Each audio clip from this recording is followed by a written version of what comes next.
Lagay ng ekonomiya, kalakalan, negosyo at iba pa. Atin ang alamin dito sa Ang Pilipinas Ngayon.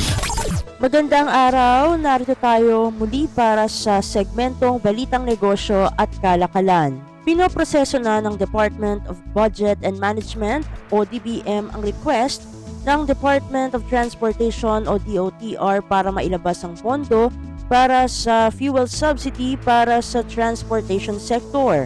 Sa pagdinig ng House Committee on Appropriations para sa panukalang 2024 budget ng DOTR, tinukoy ni House Deputy Minority Leader Bernadette Herrera na hindi pa nagagamit ang 5.5 billion pesos na fuel subsidy na inilaan sa ahensya. Kabilang dito ang 3 billion pesos noong 2022 at 2.5 billion pesos noong 2023.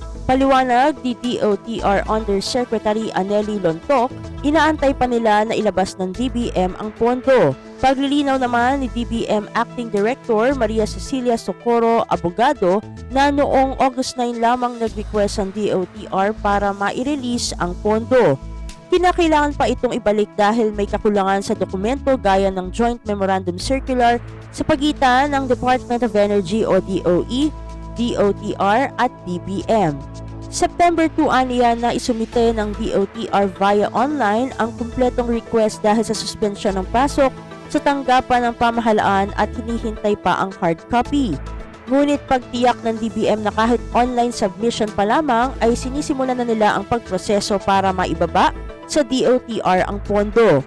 Umaasa naman ang mambabatas na papaspasan ng mga kinaukulang ahensya ang pagtugon dito lalo at Setyembre na at patuloy ang pagtaas ng presyo ng mga produktong langis. Lagay ng ekonomiya, kalakalan, negosyo at iba pa. Atin ang alamin dito sa Ang Pilipinas Ngayon. Sa iba pang mga balita, hiniling naman ni Deputy Speaker Ralph Recto na amyendahan ng Kongreso ang Rice Tarification Law, partikular ang mga programang pinupondohan ng Rice Competitiveness Enhancement Fund o RCEF. Punto ni Recto, sa pagpataw ng price cap sa bigas ay bumaba naman bigla ang farm gate price ng palay mula 23 to 19 pesos per kilo. Para sana maibsan ang pagkaluging ito ng mga magsasaka, maaaring gamitin ang nasa 38.56 billion pesos na rice import tariff collections mula January 1, 2022 hanggang August 26, 2023. Ngunit dahil sa batas magagamit lang ang RCEF sa makinarya, pataba at credit assistance at hindi para sa ala conditional cash transfer para sa mga magsasaka. Kaya mungkahin ng Batangas Solon, amyendahan ang RCEF menu upang ipahintulot ang direct cash assistance para mabenepisyohan ang lahat ng rice farmers at hindi lamang magsasaka ng 2 hectares at pababa salig sa RA 11598.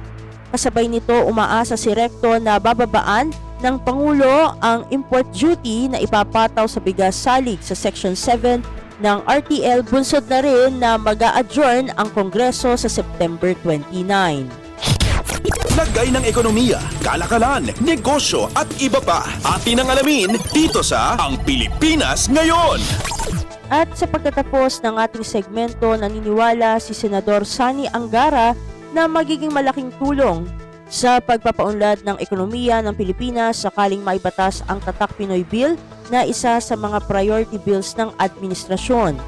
Paliwanag ni Angara na layon ng panukalang ito na palakasin ang iba't ibang industriyang Pinoy, magbigay ng mga oportunidad at patasin ang kita ng mga Pilipino. Isinusulong nito ang kolaborasyon sa pagitan ng pamahalaan at ng pribadong sektor upang maisulong at mapalakas ang mga lokal na produkto at industriya sa Pilipinas, malaki man o maliit. Sa pamagitan aniya nito ay magkakaroon ng pagkakataon ang domestic enterprises na maging globally competitive.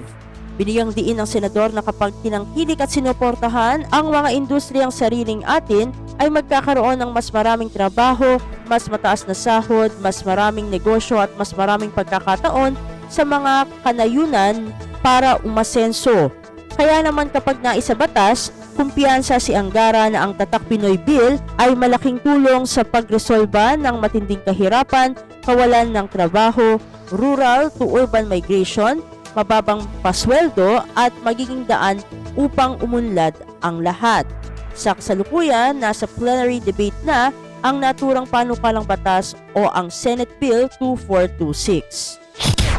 Lagay ng ekonomiya, kalakalan, negosyo at iba pa. Atin ang alamin dito sa Ang Pilipinas Ngayon. At dito na natatapos ang ating segmentong Balitang Negosyo at Kalakalan para sa Radyo Pilipinas World Service. Ito si Steph Vicente. Muli, magandang araw.